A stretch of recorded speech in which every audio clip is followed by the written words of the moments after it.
నమో గురుభ్యః. మనము మన వ్యాసుల వారు మనకిచ్చిన భాగవతంలో ఇప్పుడు 5వ స్కందంలో ఉన్నాము. 11వ అధ్యాయం మొదలుపెట్టాము. మన గురువుగారు మనకు జ్ఞానోపదేశం చేస్తూ ఉన్నారు. మామూలు జ్ఞానం గాదు. ఇది వివేక జ్ఞానము. ఆత్మానాత్మలను ఏ విధంగా విడదీసి చూసుకోవాలి అని నేర్పిస్తూ ఉన్నారు. మొత్తం కలిపి ఈ అధ్యాయంలో ఒక 17 శ్లోకాలున్నాయి. ఆయన ఉపదేశం మొత్తం కలిపి ఒక 100 శ్లోకాల పైగా ఏమో ఉంటుంది. మనం పోయిన వారము మొదటి శ్లోకాన్ని చదువుకుంటూ వచ్చాము. మన శిష్యుడు ఎక్కడున్నాడు? మన శిష్యుడి పరిస్థితి, మనస్థితి ఎట్లా ఉన్నదో మళ్ళీ ఒకసారి జ్ఞాపకం చేసుకుందాము. మన శిష్యుడు నేనంతా బానే చేస్తూ ఉన్నాను అని నమ్ముతూ ఉన్నాడు పాపం. మన గురువుగారిక్కడ పిష్టాపేషం దగ్గర ఆపారు. ముందు మన శిష్యుడికి చెప్తూ, వాళ్ళింకా అప్పటికి గురు శిష్యులు కాలేదు. మన శిష్యుడింకా పల్లకి ఎక్కి ఉన్నాడు. నేను గాబట్టి అన్న అహంకారంతో అహంకరించి ఉన్నాడు. గురువింకా బయటపడకుండా ఉన్నాడు. అటువంటి సమయంలో మన గురువుగారు స్తబ్దుడివి, ప్రమత్తుడివి, పిష్టపేషం జేస్తున్నావు. నేను స్తబ్దుణ్ణి, ప్రమత్తుణ్ణి అనుకుని నాకేమో శిక్షలు వేస్తాను, శిక్షణ ఇస్తాను, చికిత్సలు చేస్తాను అంటూ ఉన్నావు గదా! నువ్వు వ్యర్థ ప్రయత్నం చేస్తున్నావు, పిష్టపేషణం జేస్తున్నావు అని అక్కడ ఆపారు. ఆ మాటకి అభిమానం అడ్డమొచ్చింది. మనవాడికి అభిమానం అడ్డమొచ్చి, అయితే కానీ ఈయన చెప్తున్న దాంట్లో విషయము అర్థమవుతూ ఉన్నది, అర్థం కాకుండా ఉన్నది. అందుకని నాకు అర్థమవుతూ ఉన్నదండి, నాకు అర్థం గాకుండా ఉన్నదండి అనుకుంటూ ఆయనేం చేశాడు వెంటనే పల్లకి దిగి, తల వంచి పాదాలకు నమస్కారం చేస్తున్నాడు అని చూపించారు. ఆయన పల్లకి దిగి, తల వంచి పాదాలకు నమస్కారం చేసి నాకర్థం గావట్లేదు అని చెప్తూ ఉన్నాడు అని చూపిస్తూ ఉన్నారు. మనం పోయిన వారము ఏం చూసాము? ఇది చూసుకుంటూ ఉన్న సమయంలో వీడు ఇక్కడున్నవాడు అక్కడి నుంచి ఇక్కడికి రావాలి అని చెప్పుకున్నాము. కాబట్టి ఇప్పుడు జరిగిందేమి అంటే, పల్లకి ఎక్కాడు అని చూపించడము మన వ్యాసుల వారు సింబాలిక్‌గా ఏం చెప్తున్నారంటే, పల్లకి ఎక్కి ఉన్నాడు అంటే ఇక్కడున్నాడు. పైన ఉన్నాడు. ఏమీ తెలియకపోయినా గూడా అంతా నాకు, అంతా నేను అన్నట్టుగా ఉన్నాడు. ఇంక అక్కడి నుంచి మనవాడు పల్లకి దిగి పాదాలకు తన తలను తాకిస్తున్నాడు. గురువుగారిని వరించి ఆయన పాదాలకు తల తాకిస్తున్నాడు అన్నప్పుడు అక్కడి నుంచి ఇక్కడికొచ్చాడు అని అర్థం. ఇంత వంగాడు అని అర్థం.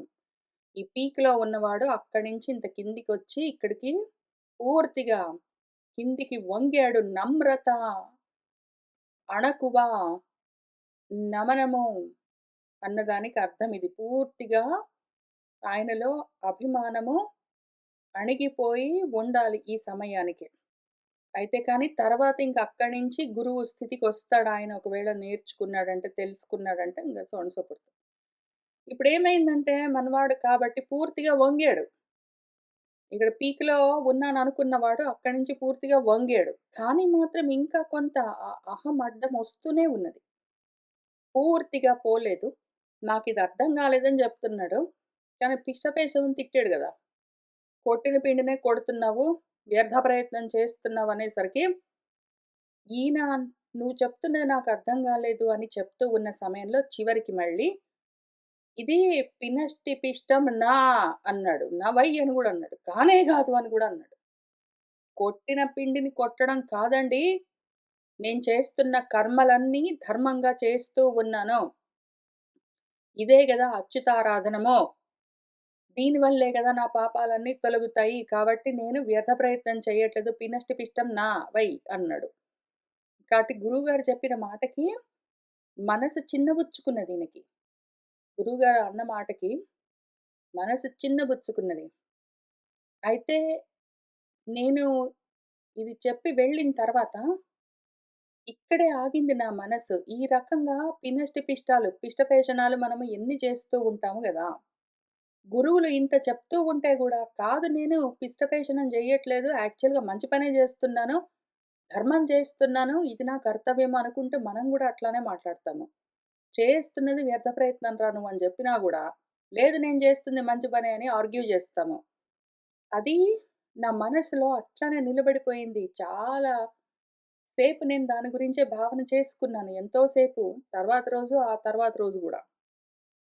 మనం గూడా చేసే ఇట్లాంటి పిష్టపేషాలు, మనం చేసే వేషాలు ఏంటో ఒకసారి చూద్దాము. మనం గూడా తిన్న అన్నమే తింటాము. పోయిన నిద్రే పోతుంటాము. చేసిన స్నానాలే చేస్తుంటాము. మాట్లాడినవే మాట్లాడుతుంటాము ప్రాపంచికమైనవి. వెళ్ళిన చోటికే వెళ్తూ ఉంటాము. చూసినవే చూస్తూ ఉంటాము. విన్నవే వింటూ ఉంటాము. వీటిలో ఎక్కడా గూడా ప్రాపంచికంగా మనము వేరే వాళ్ళతో మాట్లాడుతూ ఉన్న మాటలైనా సరే, మనం తింటూ ఉన్న అన్నాలైనా సరే, మనం వింటూ ఉన్న విషయాలైనా సరే, మనం ఆలోచిస్తూ ఉన్న విషయాలైనా సరే, మనము ఏది చేస్తున్నా సరే ప్రాపంచికంగా అవన్నీ గూడా వ్యర్థ ప్రయత్నాలు, పిష్టపేషణాలు. ఎందుకు అంటే, అందులో నుంచి ఏ సారము ఇంక బయటికి రాదు. పిండి గొట్టినట్టే ఉంటుంది తప్ప, అందులో నుంచి సారవంతమైన జ్ఞానము బయటికి రాదు.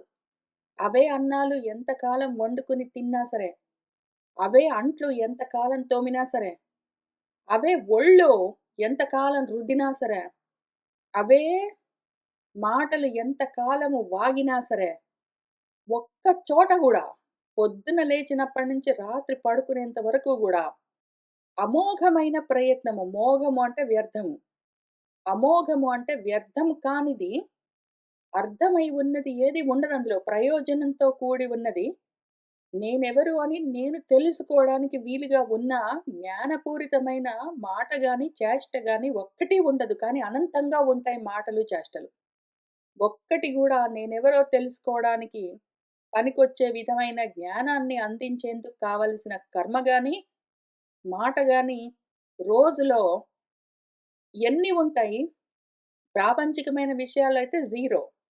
ప్రాపంచికమైన విషయాలు ప్రపంచంలోనే ఉన్న వాళ్ళతోటే మనం ఎంతసేపు మాట్లాడినా, ఎన్ని మాటలు మాట్లాడినా, 3 గంటలు పెట్టుకొని ఇల్లంతా ఎంత రుద్ది రుద్ది శుద్ధి చేసినా, రకరకాల వంటలన్నీ ఎన్ని వండుకొని మింగినా, గంటలు గంటలు ఇంట్లో వాళ్ళతోటి, బయట వాళ్ళతోటి ఎంత మాట్లాడినా, స్నానాలు, పూజలు, బాత్రూమ్‌కెళ్ళి రావడాలు ఎన్ని గంటలు చేసినా సరే, ఎక్కడా గూడా జ్ఞానము కలిగేందుకు ఆస్కారమున్న ప్రదేశాలు కావవి. ఒక్కటి గూడా జ్ఞానాన్ని మనకు ఉపదేశం చేసే ప్రదేశం కాదది. అవన్నీ ఇంకా అజ్ఞానంలోకి, మోహంలోకి, తమస్సులోకి తోసేవే అయి ఉంటాయి. ఎప్పుడో రోజులో ఒకసారొచ్చి ఇక్కడ కూర్చుంటాము. కొంతసేపు, ఒక గంట సేపు, 2 గంటలు మనము ఫోకస్డ్‌గా ఆత్మ విచారణ, ఆత్మ, అనాత్మ విచారణ ఇక్కడ వారానికి 5 రోజులు, రోజుకో 2 గంటలు, 2:30 గంటలు చేస్తామేమో. మిగిలిన టైం మొత్తము పిష్టపేషణమే జేస్తాము. ఎక్కడైనా ఉన్నదా? మీ అమ్మలతోటి మాట్లాడతారు, నాన్నలతోటి మాట్లాడతారు, అత్తలతోటి, మామలతోటి, భర్తలతోటి, భార్యలతోటి, బిడ్డలతోటి, స్నేహితులతోటి, అన్నలతోటి, అక్కలతోటి మీరు పొద్దస్తమానం మాట్లాడుతూ ఉంటారు, కూర్చుంటారు, తింటారు, పడుకుంటారు, బాత్రూమ్‌కెళ్ళొస్తారు, పూజలన్నీ చేస్తారు, ఏంటో చేస్తారు. ఎక్కడైనా సరే జ్ఞానము అంకురిస్తున్నదా? ఉన్న జ్ఞానము ఏదైతే ఇక్కడ అంకురిస్తున్నదో ఇక్కడికొచ్చి కూర్చొని చదువుకుంటున్న టైంలో, ఇది గూడా నలిగిపోతుంటుంది అక్కడికెళ్ళేసరికి.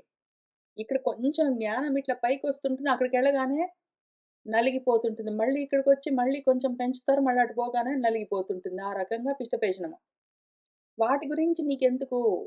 వాటి గురించి నువ్వు పట్టించుకోకు, దూరంగా ఉండు అంటే ఇంక వస్తుంది రోషం. ఇది నా ధర్మం గదండీ! ఇది అచ్యుతారాధనం గదండీ! నేను మరి నా వాళ్ళని జూసుకోవాలి గదా! భర్తని చూడాలి, భార్యని చూడాలి, బిడ్డల్ని చూడాలి, పనులు చేయాలి, అంట్లు తోమాలి, వంటలు చేయాలి, కొంపలంతా క్లీనింగ్‌లన్నీ జెయ్యాలి, ఒళ్ళంతా శుద్ధులన్నీ చేయాలి. నువ్వు ఇంటి శుద్ధి చేస్తావు, ఒంటి శుద్ధి చేస్తావు, బుద్ధి శుద్ధి ఎప్పుడు చేస్తావు? ఎంతసేపు చేస్తున్నావు? దాని గురించి ఆలోచించుకోవద్దు అని ఎవడైనా అడిగాడంటే ఇంక వస్తుంది రోషం. మన అన్నగారికి ఇక్కడొచ్చిందని చూపిస్తున్నారు గదా! మన వ్యాసుల వారు. ఇంతే రోషం. కాదండి నవై ఆ! అట్లా ఇట్లా చెప్తావు?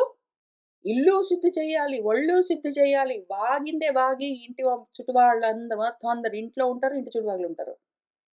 తిన్నదే తినాలి, వండుకున్నదే వండుకోవాలి, బొచ్చలు తోమిందే తోముతుండాలి. ఇంక అంట్లు, ఇంకా ఒంట్లు ఇంకా అవి ఇవి గాదు.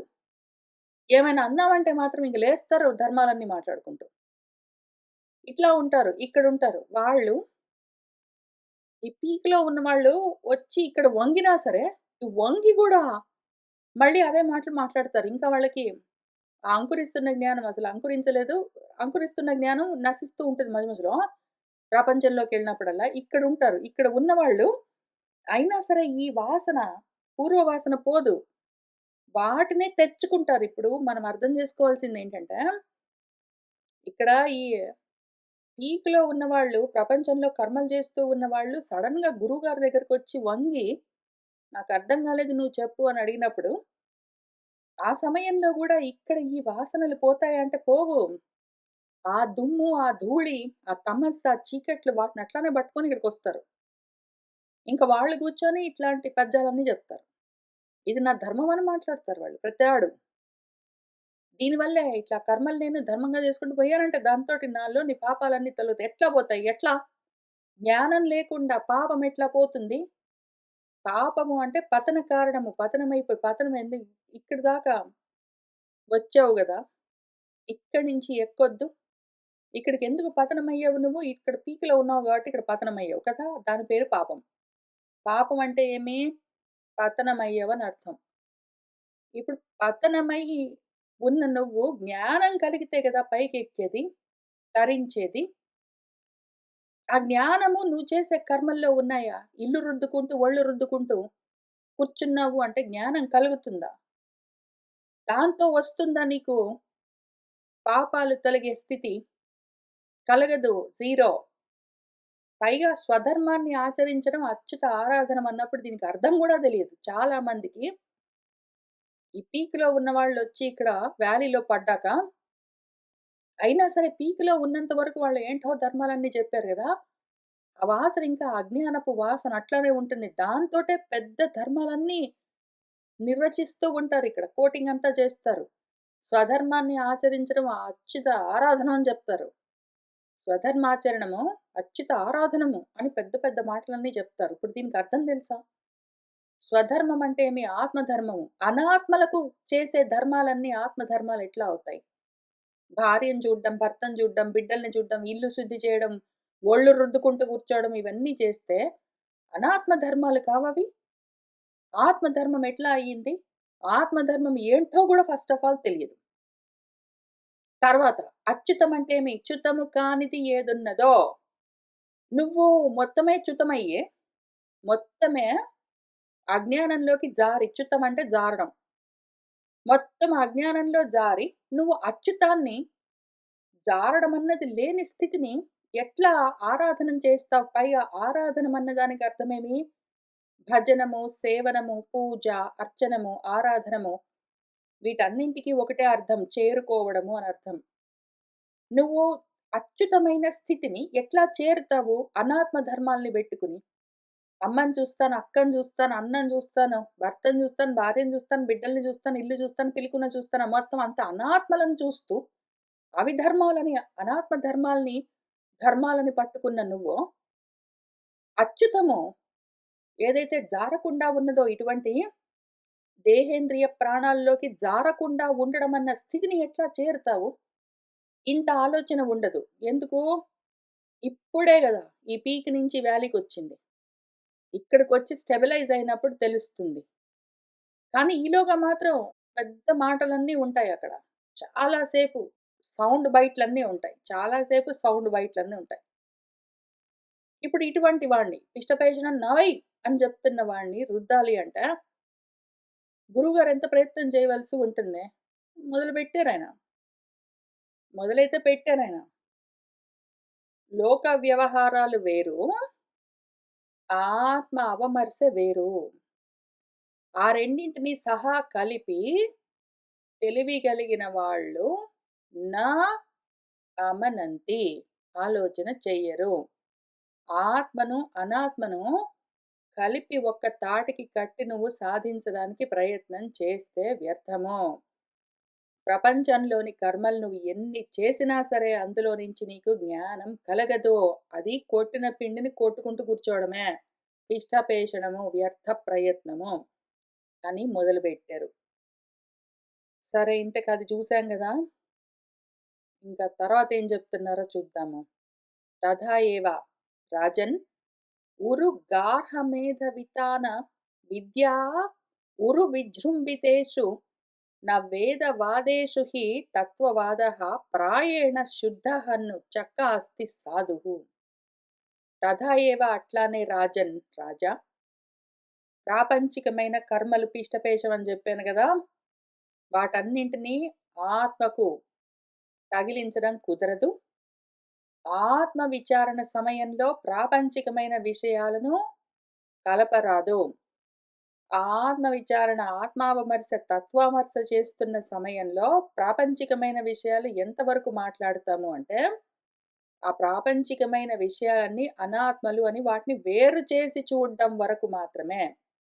అవి వేరు చేసి చూసి అవి లేను గూడా లేవు, అనాత్మ మాత్రమే గాదవి అసత్ అని తెలుసుకోవడం వరకు అనాత్మ విషయాల చర్చ ఉంటుందిక్కడ.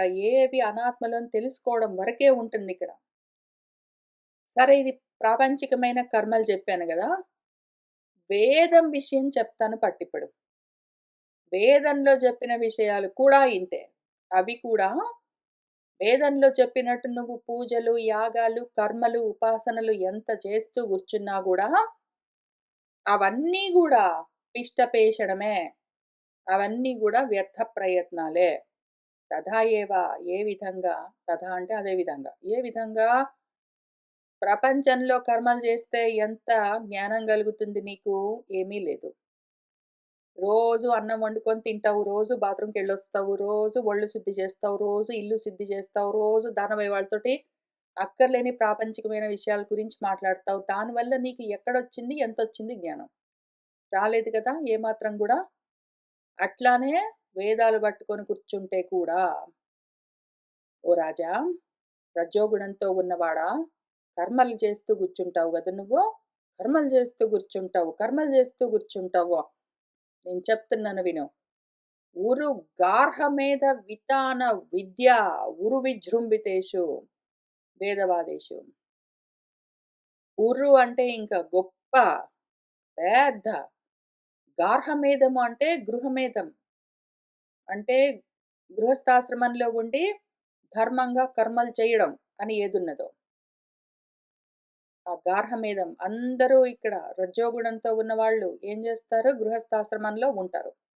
గృహాల్లో నివసించి ఉంటారు. గృహం అంటే బయట గృహం అనే గాదు. ఏదో ఇల్లు అని చెప్తాం అదే గాదు. ఆ ఒళ్ళు గూడా గృహమే. ఎందుకు? గ్రహిస్తూ ఉంటుంది గాబట్టి. ఇప్పుడు ఆ గృహమేధి ఎవడున్నాడో వాడి కోసము వితానము ఇంకా వ్యాప్తి చేస్తూ ఉంటాయి వాదాలు, వేదవాక్యాలు. విద్యలు అంటే నువ్వు ఇట్లా చేసావనుకో నీకు ఆలోకాలొస్తాయి. నువ్వు అట్లా చేసావనుకో నీకు ఈ పుణ్యాలొస్తాయి. నువ్వు ఇట్లా చేసావనుకో అనుకుంటూ ఇక్కడ కర్మలు, ఇక్కడ ఉపాసనలు. మన వేదాల్లో గూడా కర్మోపాసనలన్నీ చెప్తూ వస్తుంటుందది. అవన్నీ మళ్ళీ ఇది గూడా మామూలు గాదు. ఉరుగార్హమేధ వితాన విద్యలు ఉరు విజృంభితము. మామూలుగా గూడా గాదు. బాగా విజృంభించి ఉంటాయి. నువ్వు ఈ దానాలు చెయ్యి, ఆ ధర్మాలు చెయ్యి, ఈ కర్మలు చెయ్యి, ఆ పూజలు చెయ్యి, ఈ యజ్ఞాలు చెయ్యి, ఇంకేంటో చెయ్యి, చెయ్యి, చెయ్యి, చెయ్యి, చెయ్యి అని ఆ గృహస్థులతో వేదవాదాలన్నీ, వేదవాక్యాలు చేయిస్తూనే ఉంటాయి. అయితే ఆ వేదం చెప్పిన విధంగా కర్మలు చేస్తూ ఉన్నంత వరకు ఆ కర్మలైనా, ఉపాసనలైనా 2 ఒకటే. మన ఈశావాస్యోపనిషత్తు 2 అవిద్యలే అని చెప్పింది. నువ్వు ఒకటి విద్య, ఒకటి అవిద్య అనుకుంటావు గదా! కర్మ అవిద్య, ఉపాసన విద్య అనుకుంటావు గదా! కాదు. కర్మోపాసనలు 2 గూడా అవిద్యలే. రెండింటిని కట్టగట్టి పక్కన పెట్టు.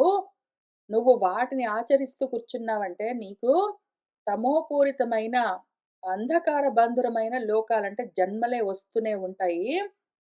వాటి వల్ల లాభం లేదు అని పాపము ఆ వేదమే, ఆ ఉపనిషత్తే చెప్పింది. వేదమే చెప్తుంది పాపం. వేదము నా వల్ల గాదు, నేనింతకన్నా ఎక్కువ చెప్పలేను, నువ్వే తెలుసుకో అని తైత్రీయం చెప్తుంది. నువ్వు వేదాలు పట్టుకొని కూర్చున్నావంటే, వేదాల్లో చెప్పిన కర్మోపాసనలు చేసుకుంటూ కూర్చున్నావంటే, మళ్ళీ మళ్ళీ జన్మలే వస్తాయి, ఇందులో నుంచి బయటపడలేవు అని మళ్ళీ అదే చెప్తుంది ఈశావాస్యం. వేదం ఎప్పుడు గూడా తప్పు చెప్పదు పాపం. లిమిటేషన్స్‌తో సహా చెప్తుంది. అయితే లిమిటేషన్స్ పట్టించుకోకుండా దాంట్లోనే పెట్టుకొని, ఏమో ఉన్నాయి అని పట్టుకొని కూర్చున్నామంటే ఏమైపోతాము? చాలా విజృంభించే గొప్ప గొప్ప వేదవాక్యాలన్నీ చెప్తూ ఉంటుంది కర్మలు జయ విజయ విజయ అని. కానీ తత్వవాదం కావాలా నీకు? వేదవాదాలు పెట్టుకొని కూర్చుంటే తత్వవాదము నహి అందులో లేనే లేదు. తత్వం తెలియాలి అంటే నీ లోపలే ఉంటుంది. నువ్వు లోపల నుంచి తీయాలి బయటికి. వేదాలన్నీ పెట్టుకొని అందులో చెప్పిన కర్మలు చేసినంత వరకు తత్వం లేదు. కర్మలు చేస్తూ కూర్చున్నంత వరకు నీకు జ్ఞానం లేదు. ఈ విషయం మాత్రం మర్చిపోవడానికి వీల్లేదు. నువ్వెంత వరకు కర్మలు చేస్తూ ఉంటావో, నువ్వు నీ సొంతంగా నీ బుద్ధికి తోచిన కర్మలు చెయ్యి, లేదో పెద్దలు చెప్పారని చెయ్యి, లేదో వేదవాక్యాలు చెప్పాయని చెయ్యి.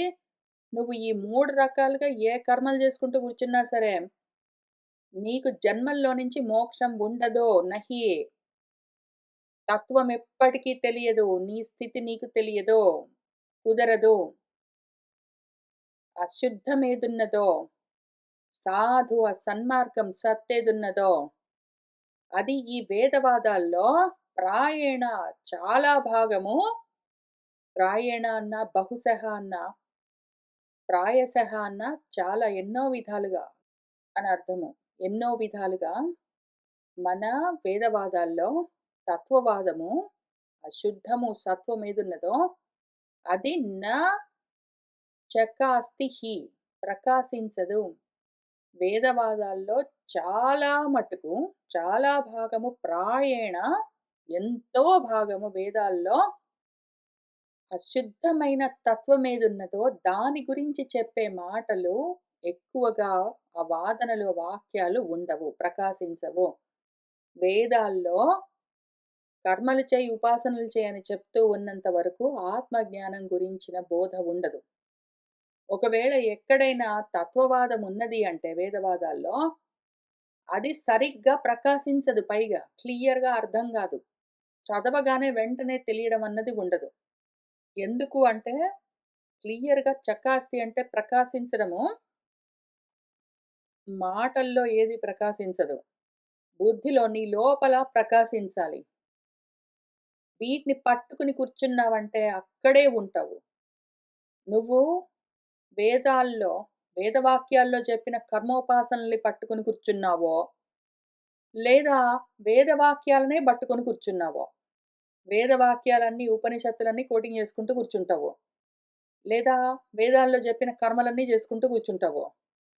ఈ రకంగా వేదాల్లో చెప్పిన కర్మలు చేసినా, వేదాలనే పట్టుకొని కూర్చున్నా, ఆ 2 విధాలుగా కూడా నీలో తత్వము ప్రకాశించదు.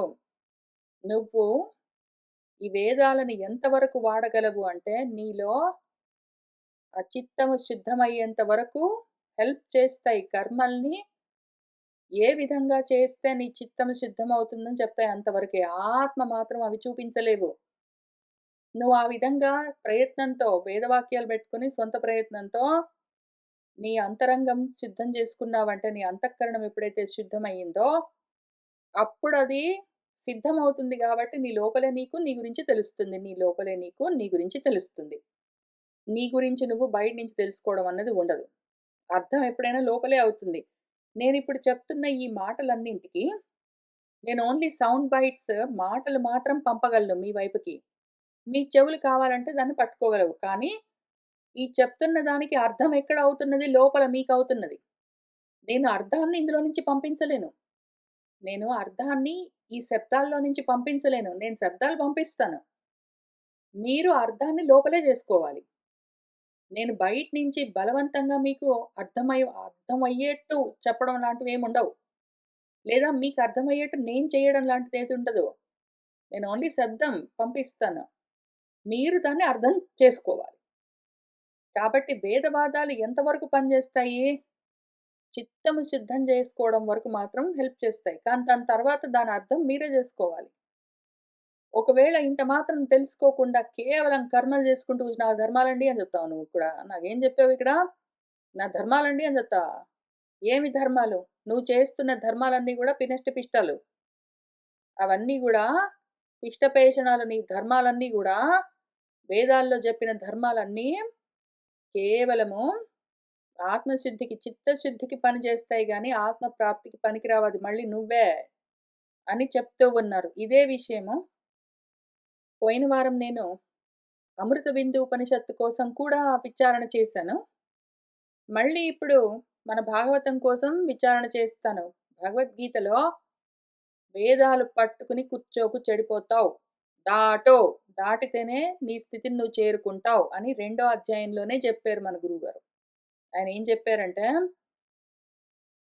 ఈ వేదవాదాలన్నీ గూడా పుష్పించిన పూలలాగా ఉంటాయి. వీళ్ళు ఏమీ తెలియని అజ్ఞానులు అన్నీ తెలిసినట్టుగా మాట్లాడుతూ వేరేది లేనే లేదు. అసలు వేదాలను మించి ఇంక వేరేది లేనే లేదని చెప్తారు. వేదాల్లో చెప్పిన కర్మోపాసనలు ఆచరించమని చెప్తారు. ఎందుకు అట్లా చెప్పేవాళ్ళు అవిపశ్చితః ఎందుకట్లా చెప్తారు? కామాత్ములై ఉంటారు. కోరికలతో ఉంటారు. స్వర్గాలవన్నీ గావాలన్న ఆశలతో ఉంటారు. అనేకమైన జన్మలు, అందులో చేసే కర్మలు. అనేకమైన కర్మలు, వాటి కోసం జన్మలు. వీటిని ఫలంగా ఇస్తాయి వేదవాదాలన్నీ గూడా. విశేషమైన క్రియలతో కూడి ఉంటాయి. భోగాలు, ఐశ్వర్యాలు కావాలన్నా, ఏ ఆలోచనలున్నాయో అటువైపుకి నిన్ను లాక్కుని వెళ్తాయి. నువ్వు ఈ కర్మ చేసావనుకో నీకు ఆ లోకాలొస్తాయి. నువ్వు ఈ పని చేసావనుకో నీకు ఇదొస్తుంది. నువ్వు ఆ దానాలు చేసావనుకో ఇంకేంటో వస్తుంది అనుకుంటూ, నీకేంటో వస్తాయి, వస్తాయి, వస్తాయి అని చెప్పి నిన్ను పూర్తిగా తోస్తాయి అందులోకి. ఆ చీకట్లతో కూడిన, అంధకారంతో నిండిన, సమస్యలతో ఉన్న జన్మల్లోకి మళ్ళీ మళ్ళీ దాంతో బుద్ధి అపహరించబడి అది సమాధి స్థితికి, సమధీహి సమస్థితికి, స్థితధీహి స్థితికి తీసుకుని వెళ్ళదు. కాబట్టి వేదాలన్నీ ఎట్లాంటివో తెలుసా అర్జునా? త్రైగుణ్య విషయాః. త్రిగుణాలతో కూడి ఉన్న విషయాలను మాత్రమే చెప్తూ ఉంటాయి వేదాలు. నువ్వు నిస్త్రైగుణ్యో భవ. ఫస్ట్ త్రిగుణాలను దాటవలసి ఉంటుంది. త్రిగుణాలను దాటితేనే కోరికలవన్నీ తగ్గుతాయి గాబట్టి, దాంతో నువ్వు వేదాల్ని దాటేందుకు అవకాశం ఉంటుంది. ముందు నిష్కామంగా కర్మలు చేయడం అవన్నీ తెలుసుకోవడం అంతవరకైనా రావడానికి ఇక్కడికి రావాలి. అక్కడికే అయిపోలేదు. నిస్త్రైగుణ్యో భవ అన్నాను గదా! అక్కడికి ఆగడానికి వీల్లేదు. ఈ వేదాల సంగతేంటో చూద్దాం పట్టు.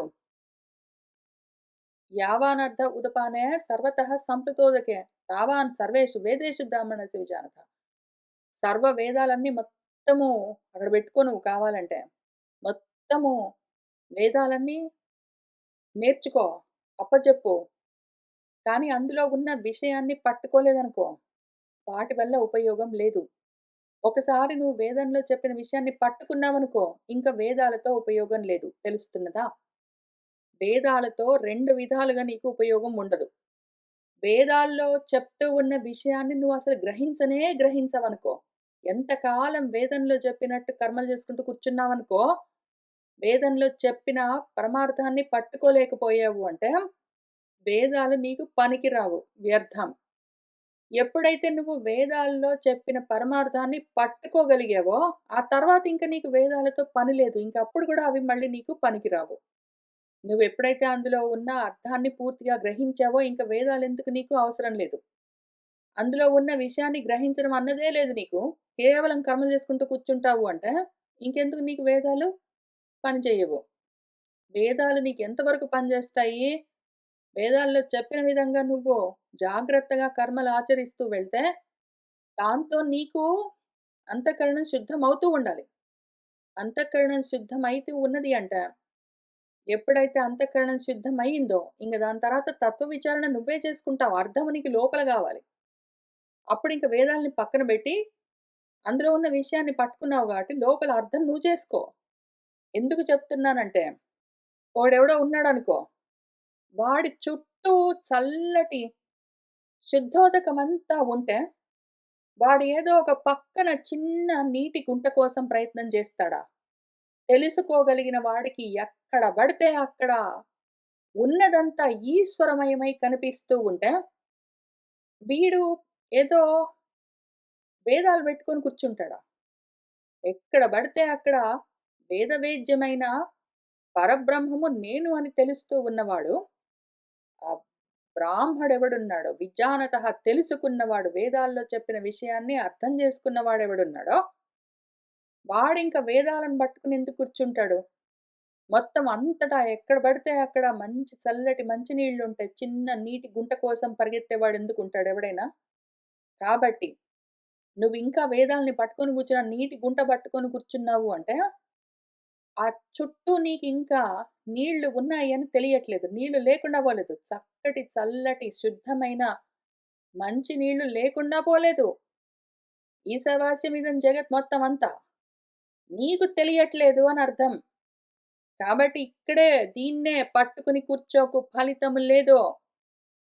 ఎంతో కొంత చిత్తం సిద్ధమవుతుందా లేదా ఇవన్నీ చదవడం వల్ల. భగవద్గీతలు, ఉపనిషత్తులు, బ్రహ్మసూత్రాలు, పురాణాలు ఇవన్నీ చదవడం వల్ల నీకు చిత్తం సిద్ధం అవుతున్నదా లేదా? అవుతున్నది. అయితే చదువు. ఎంతవరకు మొత్తం విషయం అర్థమైంది. నా మనసులో కోరికలు, కోపాలు లేవు. రజో, తమో గుణాలు లేవు. నా మనసులో ఇప్పుడు సత్వగుణం గూడా లేదు. సత్వం కూడా బంధిస్తుంది. త్రిగుణాలు లేవు. ఆ స్థితికి నువ్వొచ్చావంటే ఇంక వేదాలు అవసరం లేదు. లేదా ఎంత కాలం చదివినా సరే, వేదాలైనా సరే, భగవద్గీతలైనా సరే, బ్రహ్మసూత్రాలైనా సరే, ఉపనిషత్తులు ఇంకేదైనా సరే, ఎంత కాలం చదివినా సరే లోపల ఏమీ మార్పు లేదు. ఆ కోరికలు అట్లానే ఉన్నాయి. ఆ కోపాలు అట్లానే ఉన్నాయి. ఆ కర్మలు అట్లానే ఉన్నాయి. అన్నప్పుడు ఇంక అప్పుడు కూడా పనికిరావు. నీకు వేదము ఏమి పని చేయట్లేదని అర్థం. కాబట్టి నువ్వేం చేయాలో తెలుసా? తస్మాత్ వేదాన్ని పెట్టుకుని అంటే ఏదైనా సరే శాస్త్రం, భగవద్గీత దగ్గర నుంచి మొదలుపెట్టి ఏదైనా సరే పెట్టుకుని, చిత్తము శుద్ధమయ్యేంత వరకు మాత్రమే కర్మలు చెయ్యి. ఎప్పుడైతే తే బుద్ధి, నీ బుద్ధి ఈ మోహాలు, కోరికలు, కోపాలు, తాపాలు, కర్మలు మొదలైన వాటి నుంచి వ్యతితరిష్యతి వెనక్కి తిరిగిందో, తదా అప్పుడు ఇంక వినేది లేదు, వినవలసింది లేదు, శ్రోతవ్యం లేదు, శృతం లేదు. అన్నింట్లో నుంచి నిర్వేదం గంతాసి. నిర్వేదం అవుతావప్పుడు. నిస్త్రైగుణ్యం నుంచి, నిస్త్రైగుణ్యం నుంచి నువ్వు నిర్వేదం వెళ్ళాలి. నువ్వు వేదాలను అట్లనే పట్టుకొని కూర్చుంటావు. నీలో ఏమాత్రము మార్పు లేదు. అటువంటి స్థితిలో వేదాల వల్ల నీకు ఉపయోగం లేదు. అయితే ఇంకా ఎంత కాలము చిత్తము సిద్ధం అవుతున్నదండి? కొంచెమయిందండి. 1% అయిందండి. 1.2% అయిందండి. అవుతున్నట్టే ఉన్నదండి. కొంచెమైనట్టున్నదండి. అనుకుంటూ ఇంకా ఇక్కడే ఉన్నావంటే ఎంత కాలమైనా, ఎన్నాళ్ళైనా, ఎన్నేళ్ళైనా అట్లనే ఉన్నావు అంటే గూడా నీకు వేదాలు పనిచేయట్లేదని అర్థం. ఎంత కాలమైనా ఇంకా అట్లనే ఉన్నావంటే గూడా ఆ ఎలక తోకను తీసుకొనొచ్చి ఎన్నాళ్ళు తోమినా సరే, ఆ నలుపు వదలకుండా అట్లానే ఉన్నది అంటే మళ్ళీ వేదాలు పనిచేయట్లేదని అర్థం. కాబట్టి జాగ్రత్తగా చూసుకో రాజా. రజోగుణంతో ఉన్నావు నువ్వు. ఇంకా రజోగుణం పోలేదు. వేదాలు విజృంభించి నీ వంటి వాళ్ళ కోసము కర్మలు చెప్తూ ఉంటాయి. కానీ అందులో తత్వం లేదు. ప్రకాశించదు తత్వము. చాలా భాగం మరుగున పడి ఉంటుంది. వేదాల్లో, ఉపనిషత్తుల్లో, శాస్త్రాల్లో ఆత్మతత్వము మరుగున బడి ఉంటుంది. ఎందుకు? దాని అర్థము నీలో స్ఫురించాలి. అది జరగట్లేదు అందుకు. నతస్య తత్వగ్రహణాయ సాక్షాత్ వరీయసీః అపి వాచః సమాసన్ స్వప్నే నిరుక్త్య గృహమేధి సౌఖ్యం నయస్య హేయ అనుమితం స్వయం స్యాత్. తత్వగ్రహణాయ తత్వగ్రహణం చేద్దాము. తత్వాన్ని పట్టుకుందాం, గ్రహిద్దాము అని ఒకవేళ నువ్వు ప్రయత్నం చేయడానికి బయలుదేరితే, ముందు చేసేదేమి వేదాలు చదువుకుంటావు గదా! ఉపనిషత్తులు, శాస్త్రాలు, భగవద్గీత మొదలైనవన్నీ చదువుకుంటూ కూర్చుంటావు. అది ఫస్ట్ స్టెప్ కదా! శ్రవణం చేస్తావు. ఫస్ట్ శ్రవణం చేస్తావు. తర్వాత నువ్వు సొంతంగా స్వాధ్యాయం చేస్తూ ఉంటావు. ఆ తర్వాత దాన్ని గురించి డిస్కస్ చేస్తూ ఉంటావు. ప్రవచనం చేస్తూ ఉంటావు. చెప్తూ ఉంటావు. ప్రవచనము అంటే ప్రకృష్టంగా వచనము చెప్పడం అని అర్థం. శ్రవణం చేస్తావు, ప్రవచనం చేస్తావు. మధ్యలో అధ్యయనం చేస్తూ ఉంటావు. ఈ విధంగా శ్రవణం, ప్రవచన, స్వాధ్యాయాలు చేస్తూ ఉన్న సమయంలో ఫస్ట్ ఏం చేస్తావు? వేదాల దగ్గరికి, ఉపనిషత్తుల దగ్గరికి, భగవద్గీతాది శాస్త్రాల దగ్గరికి వెళ్లి కూర్చుంటావు కదా!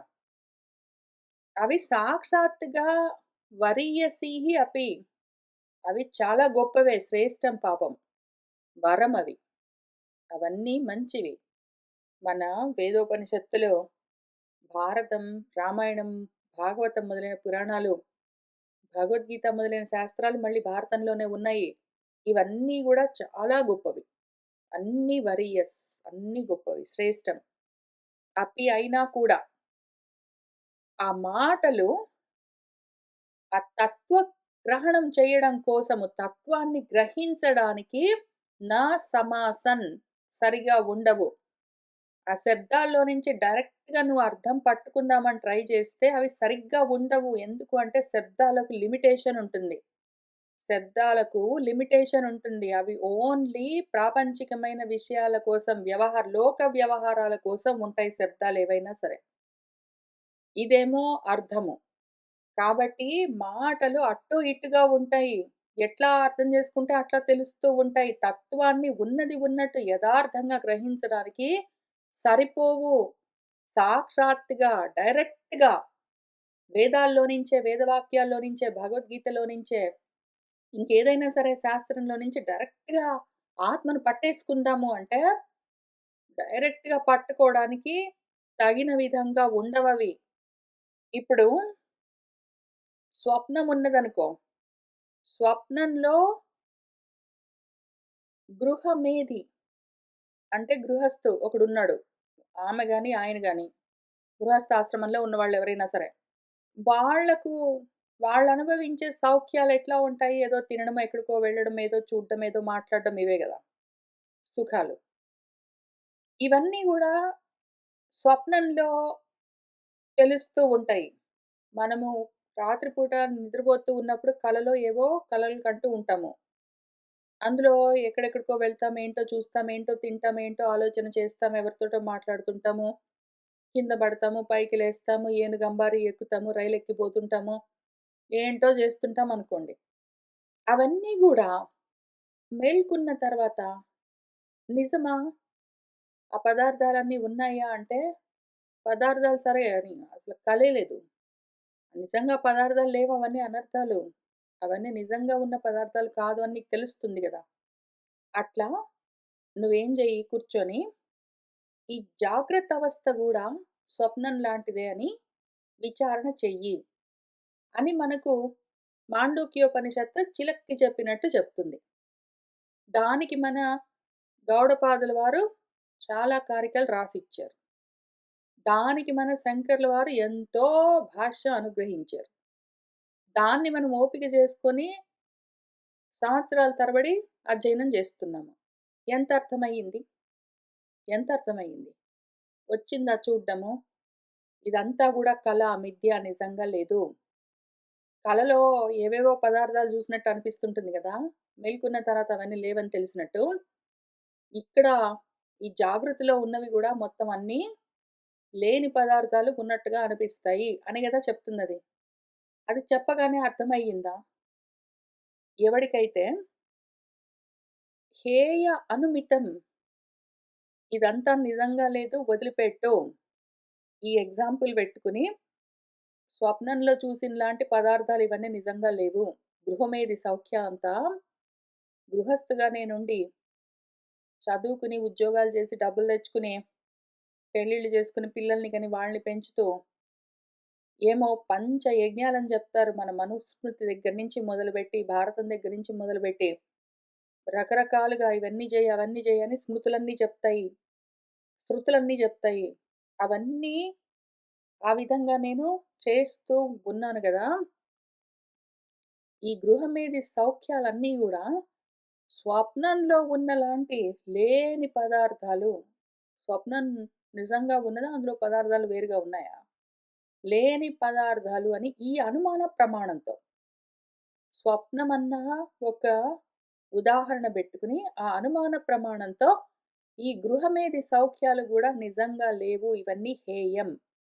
వదిలిపెట్టవలసినవి, పట్టుకోవాల్సినవి గాదు. లేని పదార్థాలను ఎట్లా పట్టుకుంటామో, లేని పదార్థాలు లేకుండానే పోతాయి.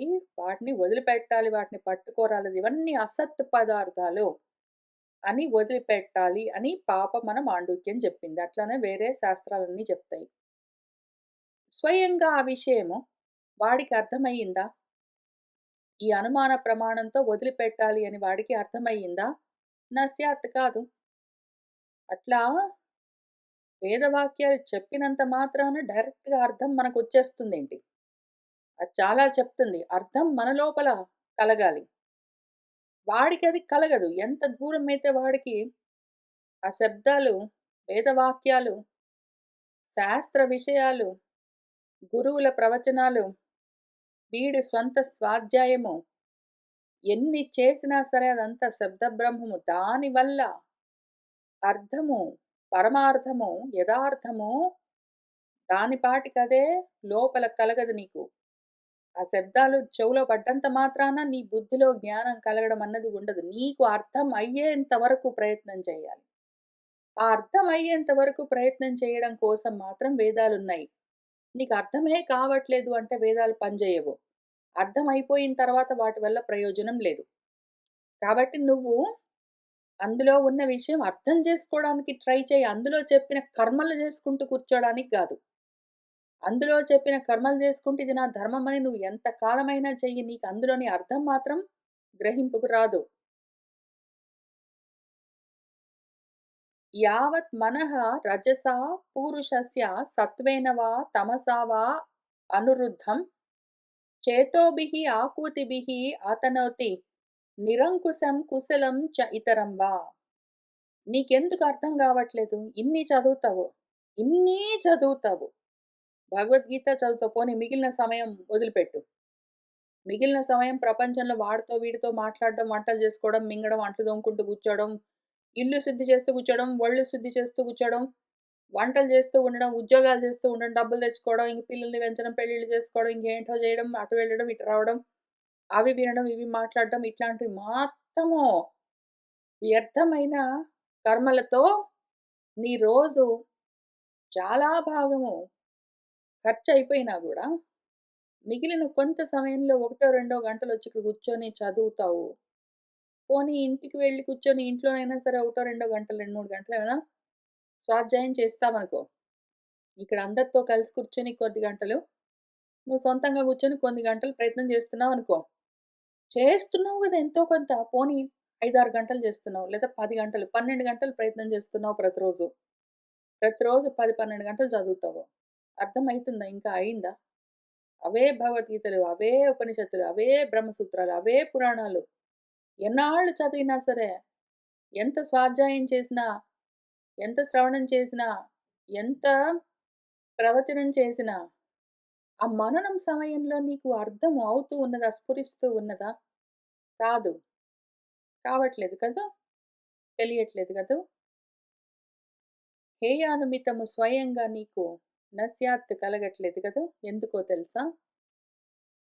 యావత్ ఎంతవరకైతే నీకు మనస్సు యాక్టివ్‌గా ఉన్నదో, ఎంతవరకైతే నీకు ఆ మనస్సు యాక్టివ్‌గా ఉండి, ఆ పురుషుడి మనస్సు రజోగుణంతో, సత్వగుణంతో, తమో గుణంతో కూడి ఉన్నదో, త్రిగుణాలతో కూడి ఉన్నదో ఆ మనసు, అది అంతవరకు నిన్ను నీకు తెలియకుండా నిరోధిస్తూనే ఉంటుంది. అడ్డుపడుతూనే ఉంటుంది.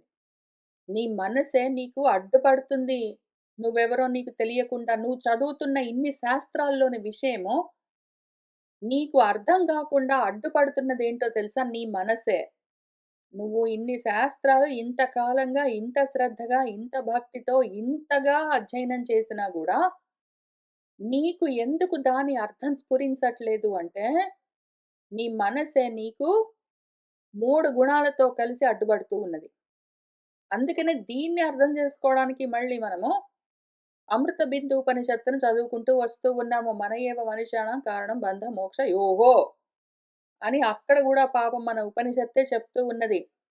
నేను మాటలు కొంతవరకే చెప్పగలను. ఇంకింతకన్నా ఎక్కువ చెప్పలేను. అర్థం నువ్వే చేసుకోవలసి ఉంటుంది అని తైత్రీయంలో చెప్పి, అర్థం ఎందుకు కావట్లేదు అంటే నీ మనసే నీకు అడ్డుపడుతూ ఉన్నది అని అమృత బిందులో చెప్పింది. చూడగలిగే చూపున్నది అంటే ఈశావాస్యమై ఉన్నది మొత్తం అంతా అని ఈశావాస్యోపనిషత్తు గూడా జెప్పింది. పాపం అది చెప్పగలిగినంత చెప్పింది. ఎందుకు నీకు అర్థం గావట్లేదు? నీ మనసే నీకు అడ్డం పడుతూ ఉన్నది. ఈ మనసేం చేస్తుంది? 3 గుణాలతో ఉండి కర్మలు చేయిస్తూ ఉంటుంది. ఈ మనసు 3 గుణాలతో ఉండి, ఆ మనసే మళ్ళీ కొన్ని ఉపకరణాలను పెట్టుకుంటుంది. ఇంద్రియాలను. చేతోభిః ఆకూతిభిః.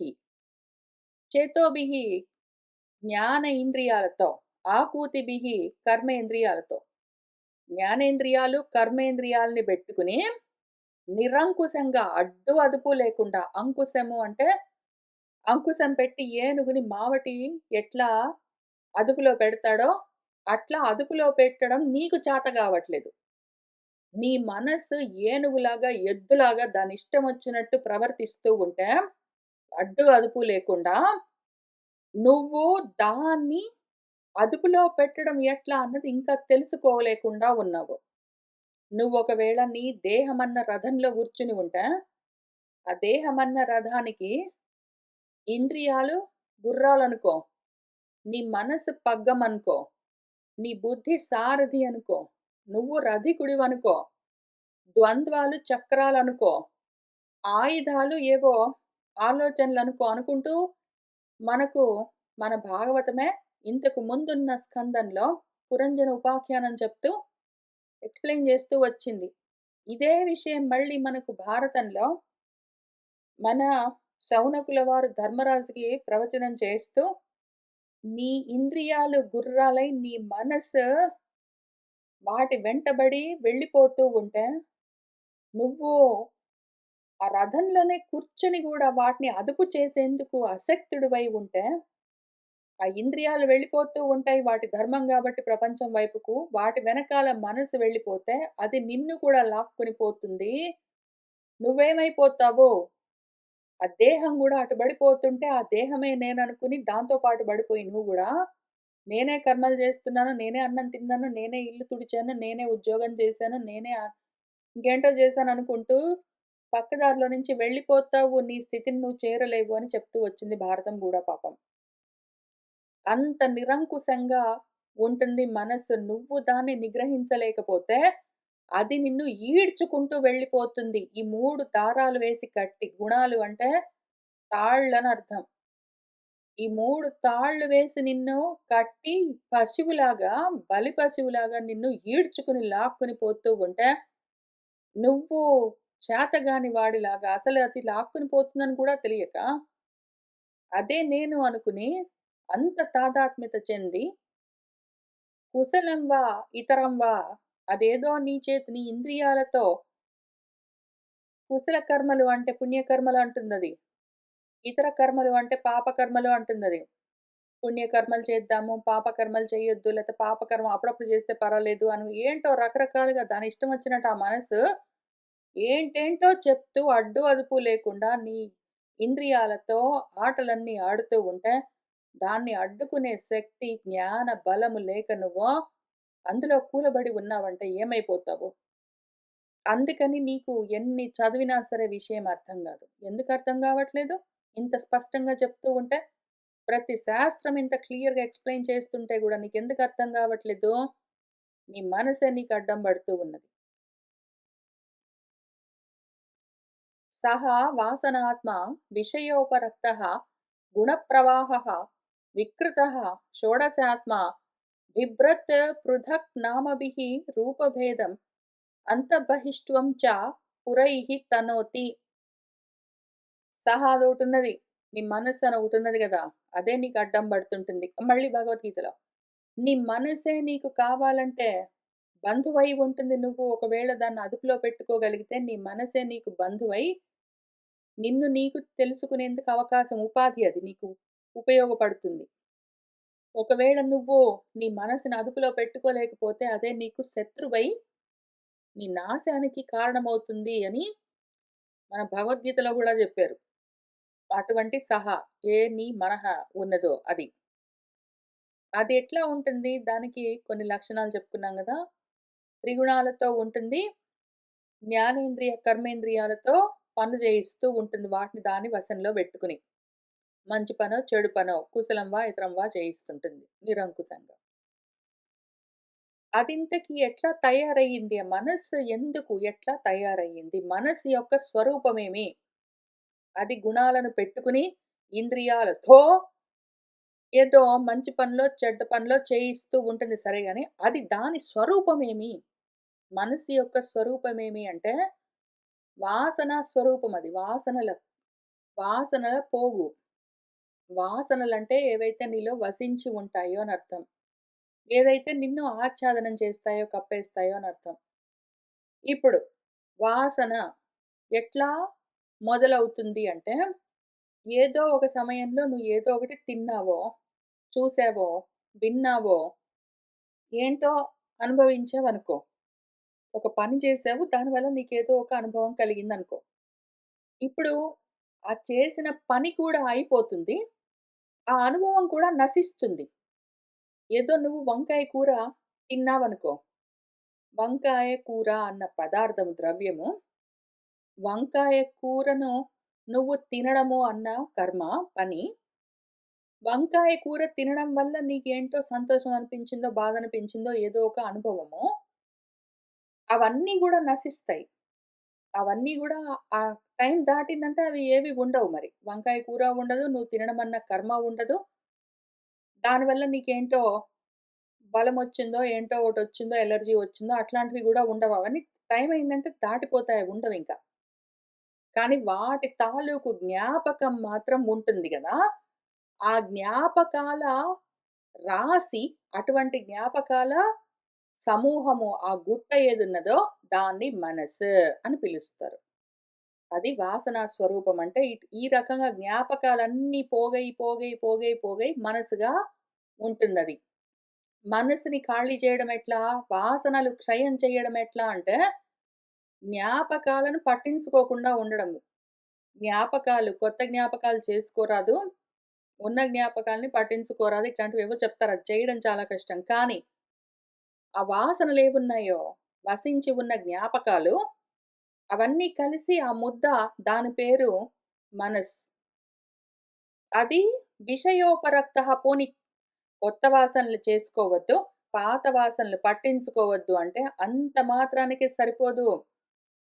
అది విషయాలతో ఉపరక్తము, ఉపసమీప రక్తము తగులుకునుంటుందది. మనసేం చేస్తుంది, ఇంద్రియాలున్నాయి గదా! చేతోభిహి, ఆకూతిభిహి అని పెట్టుకుంటుందది.